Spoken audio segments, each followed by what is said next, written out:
বিদেশে গেলে টাকা ইনকামের গোপন রাস্তা খুঁজে নেয়। আমার মায়েরটা কত কষ্ট করে টাকা ইনকাম করে, আমার মায়ের তো কোনো খারাপ কাজ করে নাই। আমার মায়েরটা খারাপ চোখে দেখে, আমার ফুলের মতো পবিত্র মায়েরটা সব খারাপ চোখে দেখে। তোমার মনের মধ্যে আব্বা কি এমন কষ্ট? তুমি এত বড় একটা সর্বনাশ কেন করতে চাইতেছিলে আব্বা? আমি তোরে বলতে পারবো না মা।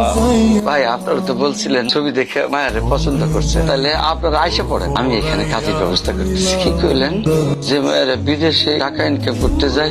খারাপ না না ভাই, এটা আপনি কি করতেছেন? না, আমার মায়া খারাপ না, আমার মায়া ফুলের মতো পবিত্র, আমার মায়া কোনো খারাপ কাজ করে নাই ভাই। অনেক পরিশ্রম করে হালাল ভাবে টাকা ইনকাম করে পাঠাইছে আমার ভাই। ভাই আমার কথাটা শুনে প্রবাসে গেলেই কিন্তু সব মায়েরা আমি জানি, আমি তো জানি, আমি বিশ্বাস করি, কিন্তু মানুষ তো তা বিশ্বাস করছে না রে মা। একের পর এক তো বিয়ে ভেঙে যেতেছে, আমি কোন জায়গায় তোর বিয়ে দেবো, কোন পোলার সাথে তোর বিয়ে দেবো? মায়ের ছবি দেখে তারা পছন্দ করছিল, কিন্তু বিদেশ ছিল বলে তারা এখন বিয়ে করাইবে না।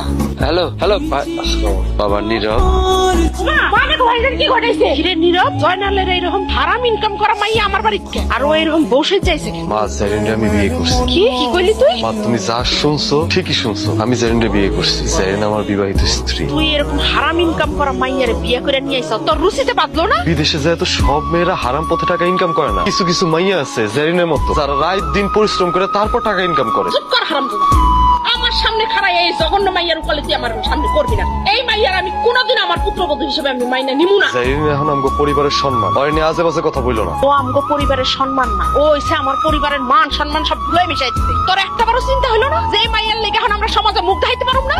শোন, এই মাইয়ারে কিন্তু আমি আমার বাড়ির চৌকাটও পার হইতে দেব না। জেরিন আমার বউ, ঘরে যদি ওর উঠতে হয় এই ঘরেই উঠবো। অসম্ভব। তুই যদি এই মাইয়ারে আমার ঘরে তোলার চেষ্টা করস, তাইলে আমি তোর মতো কুলাঙ্গার কুলারেও ত্যায্য করতে এক মুহূর্ত চিন্তা করব না।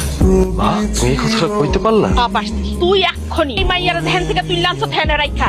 বাজারে তো এখন আমি কাপড় আনিনি, এখন আমার ভাল লাগে নাই, এটা আমি এখন পরিবর্তন করতে পারবো, আমি এটা জীবনও পারুম না। তাহলে আমার পরিবারের দরজাও তোর লেগে বন্ধ, কথাটা মনে রাখিস। ও ভাইজান শোনো না, মা যা বলছো এটা মাইনা নাও না। ওই মায়ের তুমি বাপের বাড়ি রাখা আসো। চুপ করবে।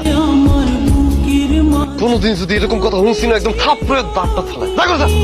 আমি যদি চাইতাম না তোমায় নিয়ে অনেক দূরে চলে যেতে পারতাম, কিন্তু পরিবারের সম্মান হানি হইব দেখে আমি কাজটা করিনি। ভাইজানের বিয়ের কথা নাকি গ্রামের হক গলে যায় না গেছে, দল বল নিয়ে বউ দেখতে আসবো। এখন ভাইজান তো বউ নিয়ে বাইরে বসে আছে। ওমা তুমি কও তাহলে কি আমাদের মান সম্মান থাকবো? তা আমি তো ওই নষ্ট মাইয়ারে ঘরে তুলতে পারবো না। এক কাজ কর, ওই মায়ের তুমি ঘরে তুলো, তারপর এমন অবস্থা করো যাতে ও বাপ বাপ বইলা ঘর থেকে পালায়।